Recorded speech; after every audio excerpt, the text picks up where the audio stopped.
Noite para todos. Boa noite para todos. Vamos tentar, de alguma maneira, elucidar essas questões acerca da Igreja de Cristo.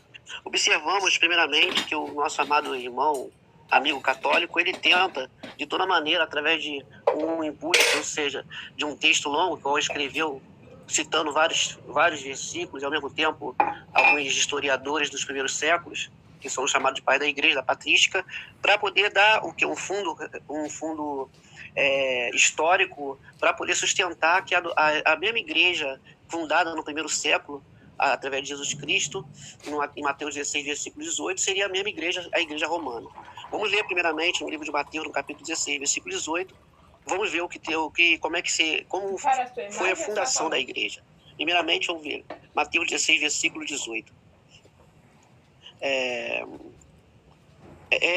Versículo 17. E Jesus respondeu e disse: Bem-aventurado és tu, Simão Bajonas, porque não te revelou a carne e o sangue, mas meu Pai que está no céu. Pois eu também te digo que tu és Pedro, e sobre esta pedra edificarei a minha igreja, e as portas do inferno não prevalecerão contra ela. E eu te darei as chaves do reino dos céus, e tudo que ligares na terra será ligado no céu, e tudo que desligares na terra será desligado no céu. Observamos que a igreja começa através de uma pergunta acerca, com todos os discípulos estavam reunidos, Pedro, Tiago, João e todos os demais apóstolos ali estavam reunidos, e Jesus pergunta para os seus discípulos: quem é Jesus Cristo? Quem seria Jesus Cristo para eles ou para todos ali? Uns dizem que você é um profeta, outros dizem que você é um ser iluminado, enfim. Mas Pedro, tomando a palavra, diz: tu és Cristo, o Filho de Deus vivo, o Filho do Deus vivo. Jesus declara: bem-aventurado és tu, Simão Barjona, que não foi a carne e o sangue que te revelou, mas sim meu Pai que está no céu.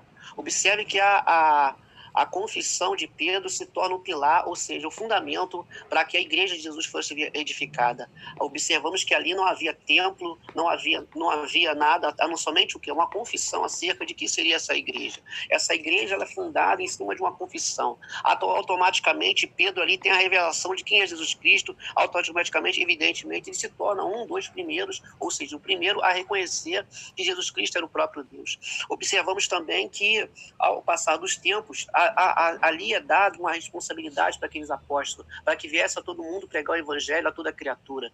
Os apóstolos enviados a Jerusalém, dali de diante, esperar primeiramente ao cumprimento da promessa, que está no livro de Atos, versículo 1:8, que fala: esperar em Jerusalém até que do alto seja revestido do poder. Observe que no capítulo 2 de Atos Apóstolos, o cumprimento da promessa que estava no livro de Joel, acerca que o Espírito de Deus seria derramado sobre toda a carne no dia de Pentecostes. Havia 120 discípulos de Jesus reunidos, e ali